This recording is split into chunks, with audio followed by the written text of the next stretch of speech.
My name is Jerry Miller, and thank you kindly for joining us on the I Love CVille Show. It's great to connect with you guys wherever you get your social media or podcasting content. This show, the I Love CVille Show, airs less than 2 miles from Thomas Jefferson's University. We are in downtown Charlottesville, our studio, where we host Monday through Friday, 12:30 to 1:30, content that is local to Charlottesville, local to Albemarle County, local to Central Virginia, and of course, local to the University of Virginia. I have very much looked forward to the interview that we will have today with Tom Neale, the president of the Jefferson Council. I have watched from afar. The president, who you will see in a matter of about 45 seconds, is in Baltimore. His organization, a robust group of alumni from the University of Virginia that are now organized, strategized, and vocalized and looking to make change at UVA. They are concerned with some of the changes that have happened at the university. I have seen from afar the Jefferson Council already have a significant impact. They are doing a fantastic job papering the trail, voicing their concerns, and influencing the narrative, whether that's media coverage, whether that's Board of Visitors attention, whether that's C-suite attention at the University of Virginia, or whether it's how alumni at the university look at what the university has become in 2024. I want to thank some of the partners that make the program possible: Charlottesville Business Brokers, online at charlottesvillebusinessbrokers.com. Our friends at Mexicali Restaurant on West Main Street, where they have 50 parking spots on site. And of course, the fantastic Pro Renata Brewery, started in Crozet, now locations in the Shenandoah Valley and in downtown Stanton. Judah Wickhauer behind the camera. If you can welcome Tom Neale to the show with what looks like a 14-state audience watching us right now. Tom, you are live. The show is yours. The first question I ask is the same of all our guests. Introduce yourself to the viewers and listeners. Sure, I'll give you a brief bio, might help. I knew vaguely a little bit about Virginia. I was 2 years behind your father. I was class of 74. So went to a Jesuit high school in Buffalo called Canisius, was all set to go to Georgetown where my dad went. So hats off to the people in Georgetown. What did it for me, Jerry, and it's antithetical to the way a lot of the kids look at it now, when I took the tour of the lawn and the rotunda, that sold me. And the reason I went, my oldest brother is a retired combat Army colonel. Between tours of Nam, they sent him there. And he said, don't go to Georgetown, go to Virginia. My younger sister went there. 2 of our 3 daughters went there, all out of state. So strong ties. What really launched TJC, I get the Cavalier Daily to see what football team we're going to lose to the next day. And September 11 of 20, they came out with the Racial Equity Task Force. And what got me going was the contextualization of Thomas Jefferson. Bert Ellis, whom I think you know, I didn't know him at that point. He came across just walking down the lawn that now infamous FUVA sign that Howard deserted. We crossed paths. Within a week, I sent a letter to President Ryan, then Dean of Student Groves, and every member of the board. I got 200 signatures of people I know protesting that and saying we can't contextualize Jefferson. Bert got that, and we, merged forces and got going. So that's kind of my brief history. That's how we started. Fortunately now, Bert's on the board. We have other allies on the board that we're speaking to. We're not egotistical enough to think all the change is coming from us, but a couple things I think we can take credit for. The lawn tour change. We've been screaming about that for 3 years. And the quick analogy I'll give, I think you'll appreciate. As you know, President Ryan went to Yale undergrad. I've taken the Yale tour with a daughter. Thankfully, she didn't get in and she went to Virginia. But they don't mention on that tour, they stole the land from the Mohican Indians, and Elijah Yale, who was one of the #1 slave traders in the world, was the founder. So you don't sell a university by telling things out of context and history. And I think that's our core point. Intellectual diversity, civility, and judge people in the context of their times. And that's kind of it in a nutshell. I'm going to give you guys credit for a lot. I've seen the media coverage reference you on the I Love CVille show. We talk about you guys all the time.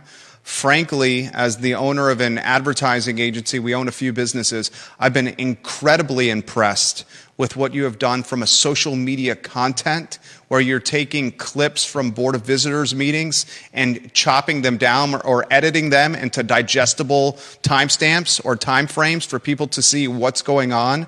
You guys, I think, got coverage in Virginia papers or accolades for the university guide suspension. Now the guides are reporting to the Office of Admissions and basically are being trained with what they can do with future prospective students and their parents with the content they can offer in these tour guides moving forward. So a lot I want to cover with you, including what's going on at UVA Health, including the legacy of Thomas Jefferson and how I think it's being tarnished, including the single sanction honor code, which seems to me it's being watered down, where when I was there, it was not the case. Before we get into all these topics, including diversity, equity, and inclusion, bloated payroll, especially at the administrator level, and the obscene cost of tuition for out-of-state students, I would love an opportunity for you to highlight the network that makes up the Jefferson Council, the alumni in the Jefferson Council, the reach that you guys have.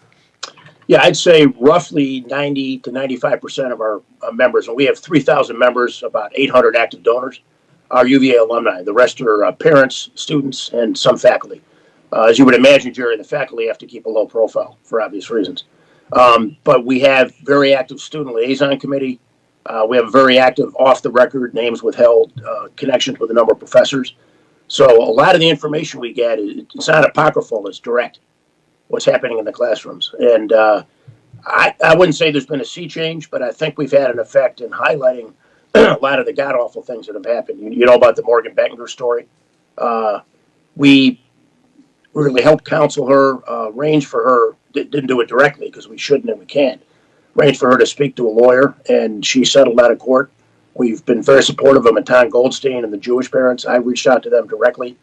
So our network is pretty broad. I'd say 85% of what we do, I can't divulge, it's off the record, but we have real input. We're not making stuff up. We'll talk about the Morgan Bettinger story. We covered this on the I Love CVille show. This was a travesty. There was a female student at the University of Virginia named Morgan Bettinger, I believe the daughter of a police officer.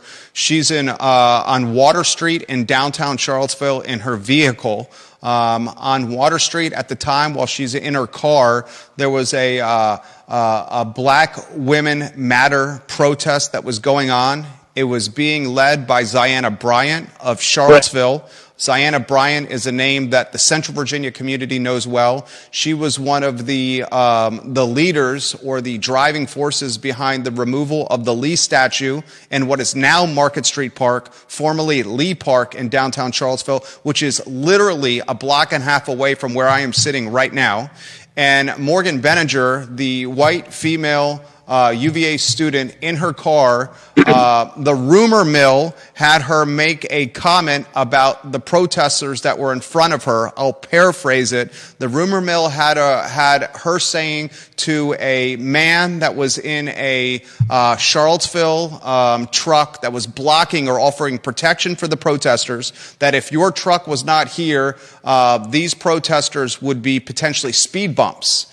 And correct. That was taken to a level of out of context that led to Morgan Bettinger having honor charges brought up against her, and Charlottesville activist Ziana Bryant utilizing her hundreds of thousands of social media followers to mobilize against Bettinger to the point where she was so outcasted and scarlet lettered at Thomas Jefferson's University of Virginia that she had to leave, and is now or recently in the past brought a lawsuit against UVA that's since been settled. Fill in the details, offer more perspective on this, because we were flabbergasted by this sort of events. Yeah, I'll spend a couple minutes because it's worth it. So back to the thing on her father, just makes it more tragic. She's first generation college. Her father was a Charlottesville police officer, died of cancer when she was 16. Her mother was a nurse. I'm not sure where, Jerry. I think Martha Jefferson. It doesn't matter. Next year, she had a debilitating injury. She's on long-term disability. So this kid lost a parent as a disabled parent. Is going to UVA, and what she said is 100% true. It was after the George Floyd riots. So Ziana Bryant was leading students for BLM. She meant that comment in a laudatory way. Thank God you're here. It was a construction worker. Or I would have hit the kids. It would have been speed bumps. Ziana Bryant took it out of context. They descended on her car. They were pounding on it. She backed up, called 911, got home. Here's the part which is really going to curl your toes. So she gets home, thinks it's over. Next morning she gets up, she gets a call from a friend. Are you okay, Morgan? Well, I'm fine. What do you mean? There were over 1,000 threats on social media, some of which were threatening her life. She went to Dean Groves. She went, and this is 100% accurate. Went to President Ryan, asked for their help. Do you know what their suggestion was? Can't do anything. It's free speech. You can go to class with some guys and protect you. And it went to I'm not sure what this stands for, but it's the Civil Rights Arm of the University, EOCR. They threw it out as baseless. Zina Bryant's friends controlled the Judiciary Committee, and they tried to get her expelled. One of our members, Buddy Weber, went with her, not in a legal sense, but as an advisor, and she got convicted. And then she got legal help because she had to protect her life. And she did graduate. She's doing fine. We gave her an award. I don't know if you were at our annual meeting. We gave her an award at the annual meeting, and she was crying. So, to me, of all the things that have happened as the father of 3 daughters, I won't tell you what I would do to President Ryan if you did that to one of my kids. I'd be in jail. You know, it's bad enough you back somebody like Zina Bryant who's lying. She should have been kicked out. You're throwing a girl under the bus. How could you do that when you know it's a falsehood? I mean, it's despicable. And you know a lot about what's happening to the Jewish students and Students for Justice in Palestine. So rather ironic that you can have free speech if you're supporting a Hamas genocidal invasion, but you can't have free speech if you're Morgan Bettinger or Matan. I find that rather hypocritical. I concur. I agree. President Jim Ryan, I'll start with an open-ended question. The Jefferson Council or Tom Neale's perspective or view on how the president is doing at the University of Virginia? Do they give a grade lower than an F? I'll serious comment. I'll give the devil his due. He's a very bright guy. My daughters loved him. He's disarming. He does, what's a jog with Jim, and he's very self-deprecating. But what he did to Morgan, what he's doing to the Jewish students, what he's allowed to happen, and this is public knowledge. The medical thing. I can't tell you the details, but I have seen the documents. I reached out to the group that represents him. I'll just tell you, it's 100% accurate. It's mismanagement. There's insurance fraud. This was made known to him through a member of the board a year ago. The rector and President Ryan knew it and did nothing. So now they have a subset of the board, 2 doctors and 2 other, one of whom is a lawyer by training, all Youngkin appointees. I don't think this is going to take long to come out in the open. And when it does, the Morgan Bettinger and Matan thing is terrible as it is. To me, that's a moral issue. This is a legal issue. And ironically, the dean was let go, or pushed out rather, from a prior job for something very similar. And the CEO, there was a letter, I don't recall, Jerry, it might have been Ohio State. It was Ohio State. That's what I thought. Yeah. There was a letter of non-support there as well. So how do you hire 2 people with black marks on the record, and they're replicating this at university that Mr. Jefferson founded theoretically as an honor code? I mean, are you kidding me? So how could the president and rector know about that?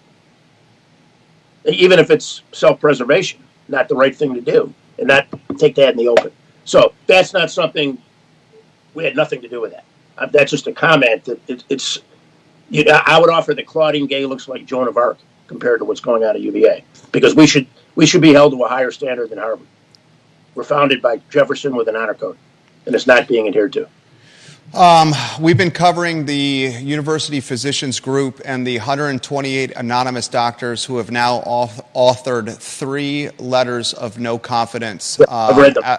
As it applies to the University of Virginia health system, its CEO, its dean, and other C-suite and higher-ranking professionals within UVA Health.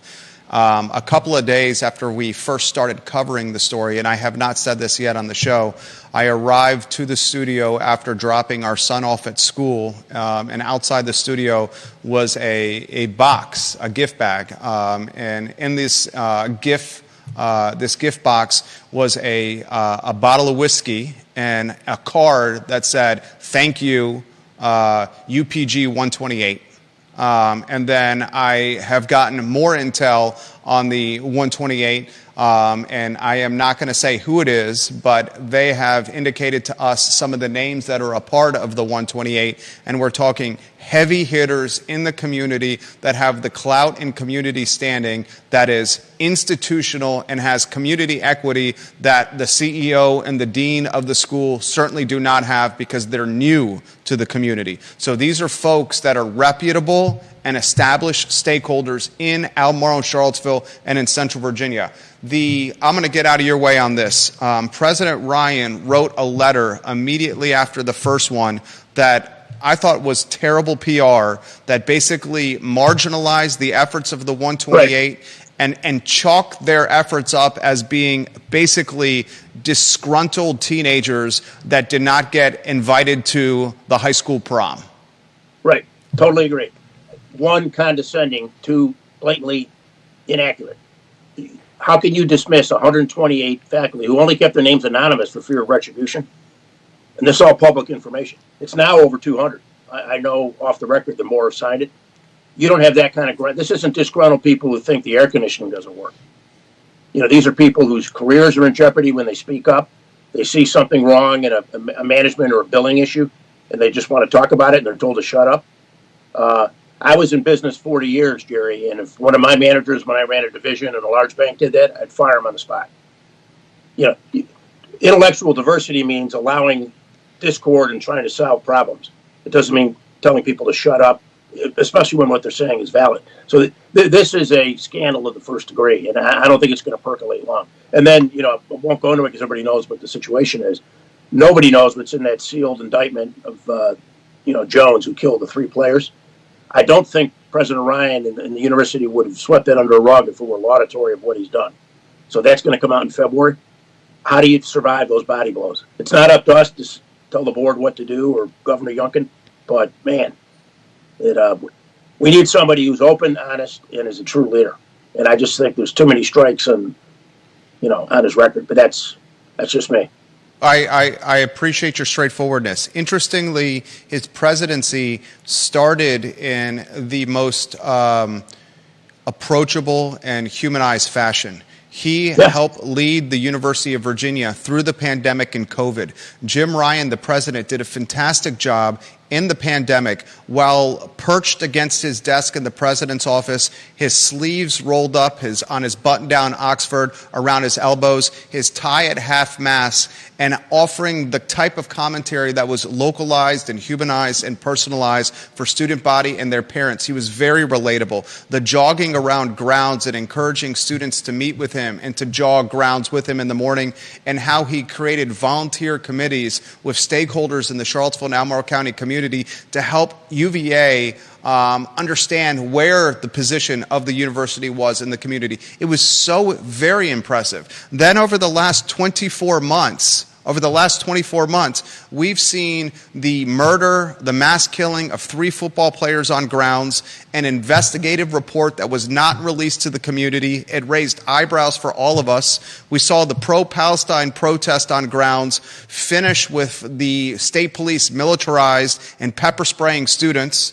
We saw this UVA health debacle and how it was mismanaged by the president after the first letter was released. We see clearly some friction on the Board of Visitors, where Youngkin, I believe, has 13 appointments on the board that are, in a lot of ways, in disagreement with what the president is doing. I'll ask you a very straightforward question. It's a question that's been asked to me before, and it's a question that's fair, considering the pay he is receiving and considering that in a lot of ways he's the face of the university, of the Commonwealth here. Does President Ryan, is he the president of the University of Virginia 12 months from now, 24 months from now?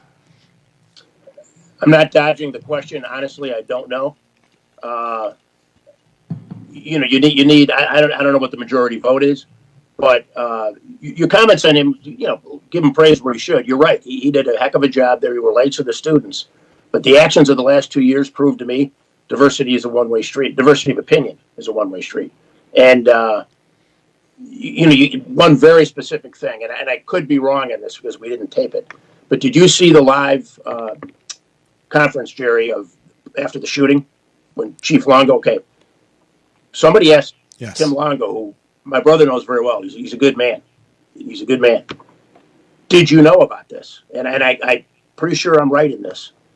He made it clear that he was not brought in September, and 2 months later, 3 kids were killed. That complaint, and a girl filed through the system they have at UVA. This kid said he's got a gun. This kid said he's going to shoot somebody. It went to the Judiciary Committee. I mean, are you kidding me?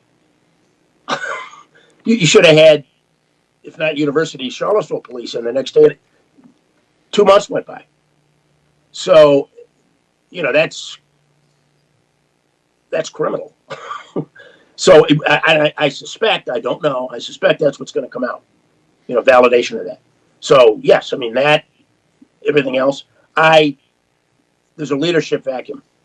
And no surprise, maybe you're categorized this way. We're all categorized as old white racists. Well, I'm old and white, but I'm not a racist. We're not looking for UVA to become Liberty University. I'll give you two very quick anecdotes from when I was there. So I attended UVA in an Army ROTC scholarship. We went to drill on Wednesdays. Showed up in a uniform. Now, this was 1970, and we weren't Berkeley, Jerry, but we had a lot of anti-Vietnam teachers and kids. Not once, and then I was 5'9" and 165. I have a few more pounds now. But nobody went up to me, spit in my face, called me a baby killer, dropped the F-bomb. Because President Shannon, who was against the war, by the way, would not allow it. I had other quick one. I was a history major, but took a course, the history of economics. Teacher comes in the first day and he says, full disclosure, I'm a Marxist economist. But I will not, throw my views at you. We'll have open discussion. It was a small seminar of 25 people. It's one of the best courses I ever took because we debated capitalism, communism, and socialism in an open way without screaming. That's the UVA I want. We're not saying shut down liberal thought. We're saying open it to people who have other opinions. And do not persecute kids and don't make them afraid to speak up in class. And we even know cases of professors that were withheld tenure because they were, not strident, but vocal about having a moderate conservative viewpoint. I mean, how does that work? And it's not 50 of them. We have a number that happened to. Tom Neale, our guest, guys, the president of the Jefferson Council. You mentioned that you're a student at the University of Virginia on an ROTC scholarship. I entered it, yeah. I stupidly dropped it after my second year because I got in an argument with one of the professors of military. But I wish I wouldn't have been active because we cut back. I would have been reserved. But I was in it 2 years, and I've come from a military family. My 2 brothers are vets. 3 nephews served in the Green Beret, 82nd, and Rangers. So, but I entered on a ROTC scholarship, yeah. This is a natural segue into the Theta Chi pledge. Right. Who was ROTC at the University of Virginia, interrogated by an administrator and student affairs. Yeah. The Accountability Department of Student Affairs. The Jefferson Council, we played the audio on the Jefferson Council YouTube channel, 2 days ago on the talk show? I think it was 2 days ago on I Love CVille. We gave the Jefferson Council credit for this audio. I have so many questions with this. If you missed that episode of the I Love CVille show, it's wherever you get your podcasting content. I'll give the who, what, when, where, why, and then get out of the way of Tom Neale, the president of the Jefferson Council, so he can offer some commentary. Theta Chi had its fraternal order of agreement suspended. The earliest that they can come back as a fraternity at the University of Virginia is 2028, 2029. One of the primary reason the agreement was suspended was because of hazing. One pledge, who was a ROTC scholarship student at the University of Virginia, was aggressively interrogated, and that's putting it lightly. I call it blackmail. I call it bullying. I call it just disgusting, especially if his parents are not there or if an attorney is not present. And this administrator said, I'm going to report you to your ROTC commander. I'm going to have your scholarship revoked. You're going to have to pay back the scholarship that you got for the time you've been here. I'm going to make an example of you. Was dropping F-bombs to the kid, was threatening the kid, was basically saying he was going to humiliate the kid, said to the student, and I said kid, I shouldn't say kid, said to the young man who's on a ROTC scholarship, I'm smarter than you. I've worked with prosecutors and dealt with killers and murderers and those who have assaulted others, and you're nothing compared to them, and said, you better give me what I'm looking for or your tail is mine. And that's literally what happened. Interestingly, the audio of that investigation, that interrogation, was recorded and then passed on to the Jefferson Council. Give us the play-by-play of what you saw here, how you got the audio, your thoughts on that interrogation that looked like blackmail to me. The man that was doing the interrogating has since resigned and stepped down, as the Cavalier Daily reported within the last 48 hours. I mean, I think the credit in a lot of ways goes to the Jefferson Council for exposing that audio of why this admin, this guy in accountability, stepped down from UVA. I'm out of your way here. The show is yours. You're right. So here's what happened. Obviously, the student doesn't want his name revealed. He was even a little reluctant to say ROTC. I don't think that's a problem. That won't cause any issues. So we have a guy on a part-time basis, mid-30s, does all our social media. The student didn't give that to us. He saw it because his kid released it, and there were over 1,000 views. It was appalling. And this is, I think you'll agree with this. You would have thought Joseph Goebbels was in charge of this. It was despicable. Not just bullying, threatening the kid's life, career, and scholarship. So we released an article on a Thursday or Friday morning. We got it out there on the web, and we notified the board and everybody else. Jim Bacon, who I should have mentioned earlier, terrific guy. Jim, Bert, and I were really the three founders, and he gives us all the content because of Bacon's Rebellion. Over the weekend, he went on, and this guy's webpage had been removed. He went to, and I'm not sure, I think it might have been Guard, but one of the communications people at the university. What happened? And just said he's no longer here. I think if we hadn't released that video and written that article, he'd still be here terrorizing the students. And think about what he did. Was what Theta Chi did sophomoric? Yes. Was it violent? No. They put something in a drink and 2 kids threw up. Yet they allow Students for Justice in Palestine to spit at Jewish students, remove their yarmulkes, rip the Israeli flag out from Matan Golson. That's okay. That's okay. But 2 guys in a fraternity throw up during it, and they suspend them for 3 years. There have been 9 fraternities suspended and kicked off grounds in the last 4 years. So, is there intellectual diversity at UVA? Don't think so. You know, the fraternity I was in didn't have hazing, but that kind of hazing is not putting a kid into a psychological bubble for 40 years or endangering his life. They're out to get fraternities because they don't like fraternities, and to terrorize this kid and threaten his life. That's like my comment earlier on Morgan, Jerry. Who does that? Who does that? So that guy's blissfully gone, but who's going to take his place? And you did Ryan do that? No, but Ryan put that guy in charge. You know, when I was in business, and you know this as well as I do, the CEO of a company doesn't get away with having a division head screw up. It's his job. Truman said the buck stops here. The buck stops with Ryan. And you let a despicable guy like that terrorize young men. And the only reason he's gone is because he was outed. And we did it. And we're very happy. I was a Phi Kappa Psi at the University of Virginia, the fraternity house right at the end of the Mad Bull on Rugby Road. Oh, yeah. Yep. We went through hazing that was significantly more severe. And now that I have children and 2 boys, I understand. I am concerned about hazing. But to Tom's point, the hazing that I went through, significantly more severe. The hazing that happened at Theta Chi pretty much consisted of eating some habaneros, wearing some embarrassing clothing, learning and memorizing the fraternity creed, doing wall sits, push-ups, and bows and toes. I mean, that type of activity is the same activity that's being done by varsity athletes with any of the sports teams at the University of Virginia. They're going through training camp and having to train to the point of exhaustion, maybe the point of vomiting. They're doing push-ups, bows and toes, sit-ups. They're having to learn the history and the mantras of their programs. And to say the hazing that's happening in 2024 at the University of Virginia is to the point of criminal, I find that to be an exaggeration. And my concern is, as a UVA guy and as a fraternity guy and as a father, my concern is it's really more of an ulterior motive the university has as it applies to the Greek system. I think the University of Virginia is trying to eradicate or eviscerate the Greek system at the University of Virginia. And I don't understand why that is the case. Can you help me understand or enlighten me why you think that is? Correct me if I'm wrong. Wasn't your fraternity the one in the Rolling Stone? Yeah, That was in the Rolling Stone, yep. And it was a quote by one of the kids, and that was Sullivan. They assumed that they were guilty, I guess, because they're, white fraternity guys. One of the guys came out after turned out the girl had a mental problem, and he said, "Who can restore my honor?" I'll never forget that. So why? The assumption is, I guess, everybody that went to UVA came from a wealthy Southern family that was racist. Well, I came from a not wealthy at all Northern family who loved Jefferson.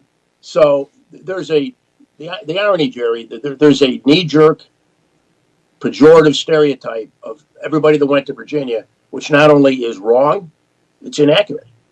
So you're selectively allowing diversity of opinion. And I'll just touch on this briefly, but I lived it. Our two daughters got out in 14 and 17. All-in cost then was low 60s to high 60s, low 70s.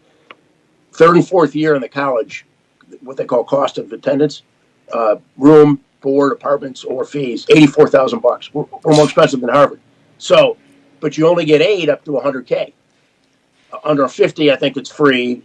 Free tuition up to 100 to 150, you get $2,000. So you're talking about family household income there. Correct. So I know Jim Ryan didn't take finance, but did he take math? If you're a family making 175 to 250, which is pretty good compensation, under what world of delusion do you think you can pay $85,000 a year, much less if you have 2 or 3 kids like we did? You can't. So what do they care about? They care about ethnic diversity, and I'm all for that. I'm glad there are more international kids, and I'm glad there's more people of color. That's a good thing. But you don't exclude the middle class, which is what they have done. So you really got to be, wrong an exact figure. I think the upper 5% of American family incomes are like over 275. So you're getting the upper 5%, you're getting lower middle class. Where's the economic diversity? He doesn't care. And one thing, I don't know about the Jefferson, I'm personally not against doing away with legacy, even though my kids, theoretically got in on it. My kids would have gotten in anyway. But you can't say on one side you have to have a merit-based system and then say, but legacy kids get an advantage. I understand that, and I'm behind that. But that doesn't mean you exclude de facto middle-class families that can't afford $85,000, $84,000 a year. That's insane. And it's insane. You alluded to it. It's the bloat. It's not just DEI. That's 5% of it. It's the administrative bloat. He's on point here. So I'll put what he said in a nutshell. Out-of-state students, $85,000 a year to attend the University of Virginia, everything if they're out of state. I want Charlottesville and Albemarle County and Central Virginia residents, folks that are not tied to UVA, that just live in the area. When the out-of-state student body is at an $85,000 a year total cost clip to attend UVA and Charlottesville, this is undoubtedly causing significant gentrification of our community. It is rapidly gentrifying the community. It is shrinking the middle class in Charlottesville and Albemarle. You have the wealthy, you have 1%ers with their parents' bank accounts spending significant money, cannibalizing housing, and many of them are having their best 4 years of their lives here in Charlottesville, choosing to return back to Charlottesville after some professional experience in either starting businesses or working hybrid or remote. So what Tom is saying is having gentrifying impacts on the community as well. I'll throw this to you here. Do you attribute, and we have questions coming in, which I'll get to. Viewers and listeners, if you have questions for the president of the Jefferson Council, I see about a half a dozen already. I'm happy to relay them to him live on air. Do you attribute this $85,000 a year out-of-state total cost to the bloat on the payroll as it applies to admins, deans, C-suite, anybody? You highlighted something on the Jefferson Council that it's just too many people at the teat of the cow when it comes to a paycheck. Well, the answer is yes, and I'll give you one anecdote that could be multiplied, by 12 times. We know the former dean of the Batten School, and when he was there, he had a I think I have this right, associate dean and administrative assistant. Ian Solomon, who was brought in, bright guy, advisor to Obama, now has 11. Well, one can only come to people who have never been in business, don't even understand business, are taking over this thing, and they think the way to get ahead, because now you have so many things that you're doing now that have nothing to do with educating kids, DEI among them. The administrative bloat is just out, and it's not just here. I'm also the chairman of the Alumni Free Speech Alliance. There are 27 chapters. Virginia, W&L, Cornell, Davidson, and Princeton were the first 5. Same thing at all these schools. And the alumni are going crazy. It's become, and this has been creeping along for years, Jerry. College is now unaffordable, and if you look at it as you and I did in finance from a return on investment, it's not worth it. It's not worth it. And what I would offer, this is a little off topic, but what I would offer, universities have to have skin in the game. So what I would say, they don't care to increase because a kid takes out a student loan, and depending on who gets elected, they want to write off the student loans. Make the universities responsible for 25% of the loan.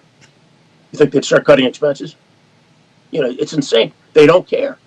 And but you're right. It's one of the defining competitive edges of UVA, and you know this. We had, when I was there, it was 50% out of state. Now it's 33%. Carolina's 10%. Nothing wrong with that. But I came to Virginia because exactly the reason you said. Georgetown then and still is kind of the Catholic Harvard and very expensive. It was all upper class kids or kids on full scholarship. I wanted to go somewhere where I had in-state kids who came from, I had a much richer experience because of that. And the out-of-state kids, when I went there, were driving used Buicks in the 60s. My daughter was in a sorority. I'd give my left leg to have half the cars those kids were driving from out of state. It's insane because, and they, my kid was jokingly referred to as the poor girl because she was driving a used Patriot Jeep. And I made pretty good money, but not the kind of money where that didn't put a dent in my retirement. And it's just wrong. I was, my brother and I, second generation UVA. We come from a entrepreneur's middle-class family where both my mom and my dad worked in a small accounting firm that my dad owned. My mom greeted the clients and was the admins, and my dad was the CPA that did the work. And my brother and I grew up in what was then the copier room, where businesses needed rooms for copiers that were the size of twin beds, basically. And when we went to the University of Virginia, my brother and I, it was my parents saying, you're going to stay in the Commonwealth to go to college because that's what we can afford and we need in-state tuition. My brother was a resident advisor, an RA, which allowed him to get free board and a little bit of money. He then worked at the Biltmore as a waiter. I was a waiter and bartender and host at what was Ruby Tuesdays in Barracks Road, which is now Chopped Salad. And we walked to and from our jobs. And I remember distinctly while waiting tables or bartending at Ruby Tuesdays in Barracks Road, having fraternity brothers of mine at Phi Kappa Psi come in and get hammered and tip me and also heckle me for having a job while they were on a Sunday watching football and getting absolutely blitzed. But that's what we had to do. And we left the University of Virginia without any student loans because we worked there. So I empathize for this position. I am concerned that the University of Virginia, and I'll get out of your way on this, has become a playground for either the uber rich or those that are on the financial margin. And the middle class, even the upper middle class, no longer has a voice or position at this school. Yeah, well, I worked at Lucky 7, if you remember that. I love Lucky 7. Absolutely. Yeah. I'll give you, you just nailed it, and I'll give you a very specific anecdote. So I live in Baltimore. The public schools are horrific.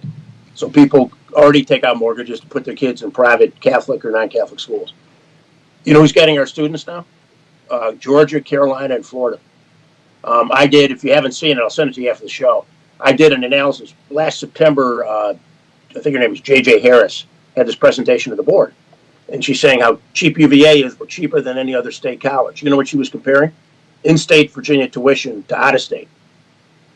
Texas and Georgia. So I emailed the entire board and Ryan. I said, great point. Who cares? I did a chart that showed the in-state and the out-of-state. The only one that's close to us is Michigan. Carolina is about 20,000 less than we are. Florida is about 35 less. Georgia's about 35 less. So kids coming out of private schools here, and the parents already paying 20 to 35,000 for the private school. Where would you go unless you were Jefferson, blindly pro Jefferson? If you could go to UNC, Florida, and Georgia's ranked about 45th. Carolina's ranked ahead of us now. Florida's 2 behind us.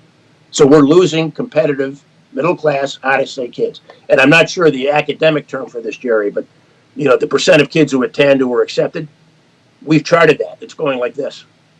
Why? Cost. Now, I guess Jim Ryan doesn't understand competition. In the world I lived in for 40 years in business, you don't beat the competition by overpricing the product. Eventually, the product starts to go down and you lose the business. And that's what's happening right now. But there's still enough people who are oblivious to what's happening or who are wealthy enough where it doesn't matter to fill it. That doesn't mean it's right. This question comes in for you. Please ask your guest what he thinks about the FIRE ranking with UVA being so high on free speech. I believe the #1 free speech school in the nation, according to FIRE. Our viewer and listener says that seems an odd result to him. And FIRE, an acronym for the Foundation for Individual Rights and Expression. It's an organization that gauges free speech at schools. UVA got #1, was ranked #1. It was interesting because that was right in the shadows or the very near aftermath of the pro-Palestine protest debacle. Yeah, I know all about it. We're very familiar with FIRE. One of the guys, a good guy, senior executive Connor Murnane, spoke 2 years ago at our annual meeting. I'll give you the punchline. That's like being the tallest piglet. You have to look behind the ranking. We ranked in the high 200s with to me, the #1 criterion. And that was students feel free to speak up in class. We ranked like 270. So yes, we ranked #1. Harvard ranked the lowest. Every single school that was ranked. The point is you shouldn't even have the ranking anymore. It's a joke. As I said, I'm chair of this other group where there's 27 like-minded alumni from Harvard, Yale, Davidson, all these other schools. It's the same thing. So we ranked #1. It means nothing. However, I did email and spoke to the president of. Still got him? It's frozen here. We're good. We're good. Keep going. Yep. Yeah. In many ways, it seems to invalidate everything we're saying. But you have to look at it's all accessible. Go on the FIRE website, open it up, and see the 25 criteria that go into the #1 ranking. We're terrible. It just means we're first among. It'd be like going to Leavenworth and getting 20 guys on death row and saying you're all going to die, but you were the least heinous of the 20. It's ludicrous. You're on Twitter, you're getting props from Ginny Hu. She says, I appreciate that Jefferson Council is shedding light on issues UVA wants to sweep under the rug. She's an alum of the University of Virginia. You have 3 newspapers, 1 locally and 2 across the state, and a TV station watching in the media right now. Thomas Jefferson at the University of Virginia and how his legacy is being portrayed to current alumni, to donors, prospective students, and their parents. We can spend an entire show on this one. Neale, Thomas Jefferson's legacy. I'll go right to his presidency. I mean, we all know what he did. Ironically, and as I said, I was a history major, got an MBA, went into finance later. But in 1807, and I don't remember the exact name of the law, Jerry, he pushed for since really before he was president and got approved through Congress the law forbidding the importation of slaves. Now, morons today who never took history would say, well, gosh, you own slaves. That's hypocritical. Judge people in the context of their times. Jefferson, as you know, was not terribly good on fiscal management. Theoretically, he was talking about releasing his slaves. He didn't. We could all cast aspersions. But he banned the importation of slaves. That was viewed to be Kamala Harris-like in 1807. So look at the man, look at what he did, look at his founding principles for UVA, look for everything it stood for and we used to stand for. And what really gets me going, and that's why I started this thing with when they say that America is systemically racist, as is UVA. 1963, you betcha. I was there when Edgar Shannon took it co-ed, brought in, as we well should have, African-American students. We're a heck of a lot better at that now. Judge people and judge institutions in the context of their times. And if you think he's racist, we better change the name of FDR Drive, because FDR presided over a segregated military and illegal prison hundreds of thousands of Japanese citizens. It's crazy. He next to Washington, is the most outstanding founding father, period. End of discussion. And he has to be looked upon as that. I had the former mayor of Charlottesville, Virginia, on this talk show. She was in studio sitting right next to me. Her name is Nakia Walker. And the former mayor of Charlottesville, Nakia Walker, said on this talk show, we have the audio, that Thomas Jefferson should be completely removed and eradicated from the University of Virginia in all capacities. All capacities, almost exact words of what she said on this show. How does Jefferson's legacy persevere, or how's it preserved at a time when not just the UVA community, not just the UVA alumni, not just UVA staff, admins, deans, C-suite, but all of us are challenged or being challenged by our history and how it applies to today? That's a complicated question. I'm curious of your thoughts on that. Yeah, no, fair question. Look, I do institutions lean left. I had no clue until I formed this organization how bad it is. As we all know, Governor Youngkin got elected on CRT, K through 12, because of that god-awful incident in Loudoun County, which we don't have to go into. I would offer, and I think they're doing it, we got to focus as much on the colleges, and not just here at VMI. We're close to those guys. What's happening there is a travesty. So the problem, Jerry, is that our academic system, and I now understand this, from K through college, is dominated by people, a lot of whom truly think we're a systemically racist nation.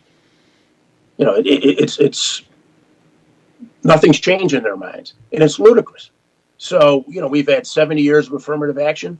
The UVA has the highest graduation rate of any state university for black kids. We should be proud of that. We're getting good kids. Yet the Racial Equity Task Force, and if you haven't read it, please read it, demanded, this is 4 years ago, they haven't done it yet, that the demographics for faculty, students, and mirror the demographics of the Commonwealth of Virginia, which is roughly 18%. Well, I'm half English, quarter Irish, quarter Norwegian. You couldn't find enough Norwegians to fill that. It's crazy.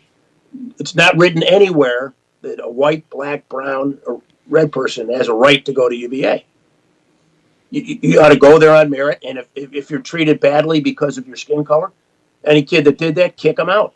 But that just doesn't happen. You know, Ryan forms these things about, for the best example, the religious task force on anti-Semitism and anti-Islamophobia.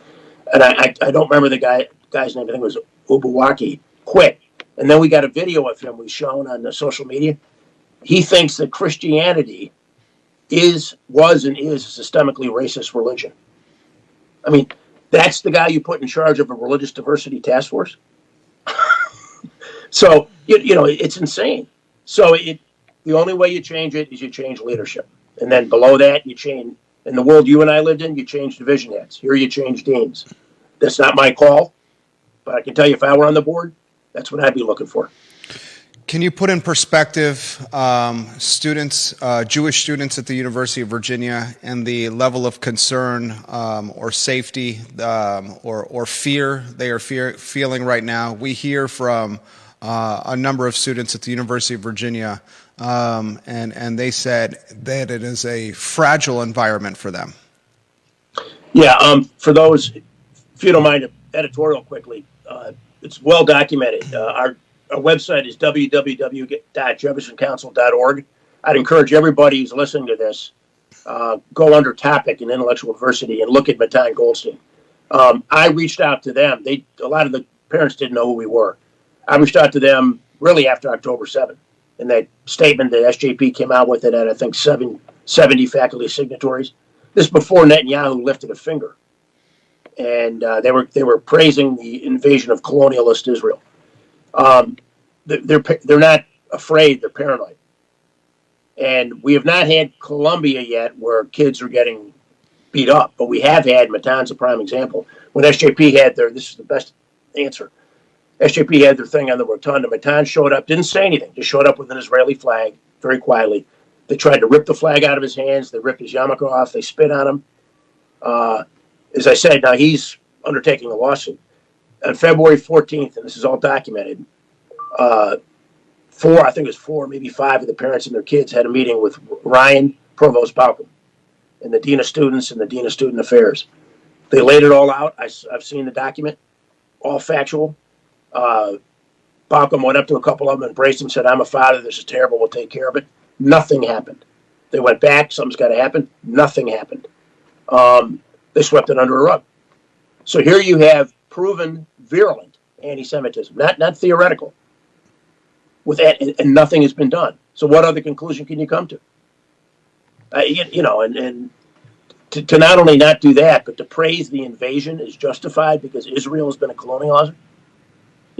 Read a history book. I think it was the Assyrians in 800 BC took over Israel, and they've been chased ever since then. I mean, it's ludicrous. So the kids are very justifiably paranoid. I don't think any pulled out, Jerry, but the parents are just distraught, to put it politely. And they've had the redress. They went to Ryan in February, and as far as I can see, at least last semesters, nothing was done. Hopefully it will be this fall. Do you find it, I'm curious of your perspective, your opinion. Do you find it irregular or out of touch or difficult to understand why the University of Virginia is taking positions on geopolitical turmoil all the way across the globe? Like why City Council in Charlottesville, for example, was bullied by a very vocal minority in our community, and a vocal minority in our community bullied 5 elected officials that make $18,000 a year. The mayor makes $20,000 a year to take a stance on Israel and Palestine. And I had the take on this show here. These are elected officials in a 48,000 person community. Why are they offering a stance on geopolitical warfare? Like, why is the University of Virginia even wading into that pool? It seems to me, Sure. Again, poor optics or PR or just basic strategy. Well, for the city, it's ludicrous. I'm 100% on Team Israel, but if somebody said come out and support it, I'd say that's not the purview of the city council. I think it gets a little more muddy with the university. I don't think you proactively come out, but if somebody asked Jim Ryan, do you support the invasion of Israel? I would say on a personal basis, no. Hamas butchered 1,200 people. But I wouldn't come out proactively and say, we stand for Israel. You shouldn't do that. To be fair, I don't think they've said we stand for Palestine. But I think you remain neutral on that. You have to. You can't, if you start taking positions on geopolitical issues, your neutrality is obliterated. You just can't do that. Early May, pro-Palestine protests that ends in pepper spraying with a militarized state police and teenagers wiping pepper spray from their faces and arrests being made that were later dropped. It was one of the, I think, darkest days in UVA history, right in the category, not on the same level, but in the category of August 11th and August 12th, 2017, here in Charlottesville and on grounds. What'd you make of the pro-Palestine protest on grounds? Well, I think I have this right. About a week before they changed the rules and made that illegal to put the tents up, I'd say broadly 2 things. One, a lot of people don't know this, the lawn and rotunda are a UNESCO World Heritage Site. So forget about UVA and Jefferson. You can't go to the Taj Mahal and put a yellow sticky saying Mahatma Gandhi sucks. So you can't do that. You can't put tents out. But specifically to that point, and I'll go back to President Ryan. He and Balcom were they called it a command center. I don't know where that was, but it was blocks away. Jerry, if you're the leader of the university, don't you think that's the time you trot down from Cars Hill, which is 100 yards away, stand up in front of the students and say, I'm asking you as the president of the university to leave. You're breaking the regulations. If you don't leave, we have no choice but to arrest you. Now, who knows what would have happened? If he had done that, perhaps it would have dispersed, but he didn't do it. And so Youngkin and A.G. Miyares had to call in the state police. They had no choice. So the kids broke it, and, I get the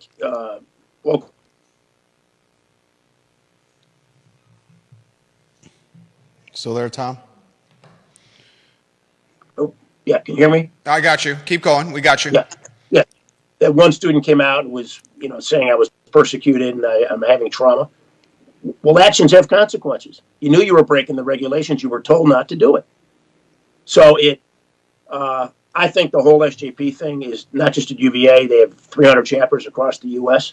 Anybody who thinks they're benign people out for the Palestinians and don't understand that they're out for the eradication, half of those kids don't even know what from river to the sea means. So it does get a little murky when you allow a group that openly supports genocide, but I still think UVA ought to remain neutral on that. You ought to allow them to say what they want, but that doesn't mean you openly support them against the Jewish kids, and it certainly doesn't mean you don't protect the Jewish kids from being terrorized, and that's happening, and that's a fact. I am in direct contact with the Jewish parents. I know that. I got to ask you about the honor code. Tom Neale's our guest, guys, president of the Jefferson Council. The honor code seems to go from single sanction when you were there, when my dad was there, when my brother and I were there. I mean, single sanction, as early as 5, 6, 7 years ago, to now an honor code of forgiveness and empathy and second chances. The University of Virginia is rooted in a single sanction honor code. It's one of the flags to champion of UVA.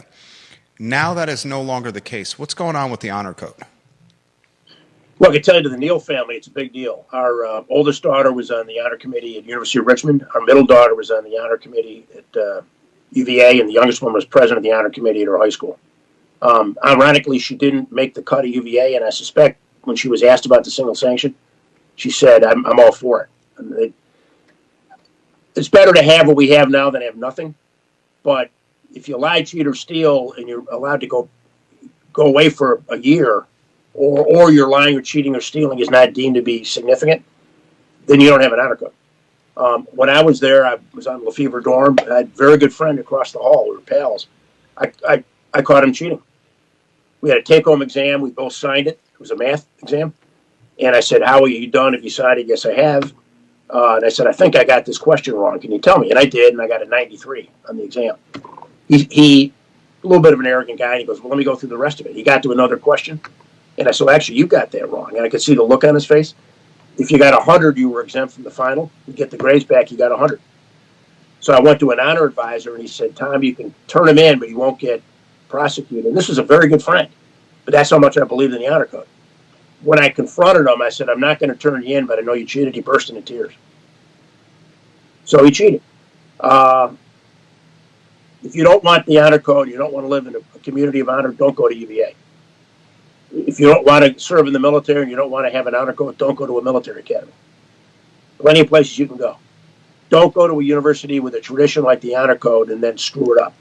So I wish it would go back to single sanction. I think that's probably a bridge too far. But we can certainly start to prosecute true honor violations and not give people timeouts. We'll close with this. You've been fantastic. We've gone in an hour here, Tom. I really appreciate your time. I'm going to offer you an opportunity to offer commentary or perspective on anything you want, anything we have covered, anything we have not covered, anything that should be on the record. You have a lot of people watching here. And then we'll close the program by asking you how folks can follow the Jefferson Council, get to know the Jefferson Council, join, support, donate. But first, the time is yours, sir. We appreciate your time. Anywhere you want to go on the talk show. Yeah, just real quickly, I think the governor, for the most part, has put very good people on the board. I can tell you we're in touch with them. I think you really are going to see change. It's not going to happen overnight because it just doesn't. But they're working very hard to address everything we've talked about, Jerry. And I have faith in the board and faith that that's going to happen. So we've been pounding on a table for almost 4 years now. I think a lot of what we've been pushing for, and a lot of the information we feed these people off the record, is going to benefit. What I'd ask people here, obviously we're not for profit. I'm a volunteer. We are looking for a full-time executive director. My part-time job is probably working as hard as I was when I was in private equity, but I'm doing it because I believe in it. And I'm telling you, on a personal level, we're now grandparents. I'm not doing it for me. I'm doing it for our grandkids. I don't want our kids walking into this kind of thing, in 18 years. So I'd ask people, if you can, excuse me, join our group. We're not asking people to fork over $5,000, although that'd be nice, but we can't survive without support. So, as I said, our website is www.jeffersoncouncil.org. I think you'll find a wealth of information on there in our news section. We've chronicled all of this, and I think you'll find what we've dug up to be very illuminating and also appalling. Everything you've talked about and I've talked about, I've not exaggerated one thing, and I believe in the honor code. So it's even worse than what I've said because it's stuff I can't tell people about. We've got to change this for our grandkids, our kids, and for Mr. Jefferson. Tom, I appreciate your time today. I enjoyed putting a face to the emails, and thank you for spending an hour with our viewers and listeners, sir. Thanks very much. And if you don't mind, just email me on how I can access this. We'd like to post this on our website. Absolutely. Judah will send the package and the show to you after the show. Well, Jerry, thanks. I really appreciate you taking the time. Okay, take care. Tom Neale, guys, President, the Jefferson Council. And I think the Jefferson Council is moving the needle on a lot of key issues at the University of Virginia. I've first moved to Charlottesville, Virginia in the year 2000 as a mischievous and precocious first year in Dabney Old Dorms 101. So I've been in this community for 24 years now. And in the 24 years, I've gone from first year at UVA to business owner, launched a company 16 years ago, to husband, and now father of two. It's crazy that happens in 24 years. So I've had a perspective shift on so many things. And as my perspective has shifted, and with the benefit of history, and with the benefit of experience, and being actively involved with not just the UVA, Charlottesville, but also Albemarle County communities, a lot of me does not even recognize our community or the school that I love dearly, the University of Virginia. I do not recognize Charlottesville. I do not recognize UVA. It was not, the current form is not the form that I first experienced in the year 2000. And I understand change is inevitable. It's right there with death and taxes. But not all change is good. And there are individuals and organizations that understand that not all change is good and that change can be corrected or repositioned. I think that's what the Jefferson Council is looking to do with its efforts. And I'm very curious to see what happens with the University of Virginia with 13 Glenn Youngkin appointees on the Board of Visitors, including one of them, the co-founder of the organization, the Jefferson Council, we just spent an hour with, and that's Bert Ellis. For those that are asking, the entire show will be archived on ilovecville.com, on every social media platform, and wherever you get your podcasting content. Judah, if you could, please send that to Tom Neale, the raw file and the link from I Love CVille. I want them to have the raw file because I would imagine that they're going to edit some of this to publish on their YouTube channels and their website. Tomorrow's programming, Real Talk with Keith Smith at 10:15 a.m. and the I Love CVille Show at 12:30. We have the Downtown Spotlight with Greer Achenbach and the Friends of CVille nonprofit today at 2:30.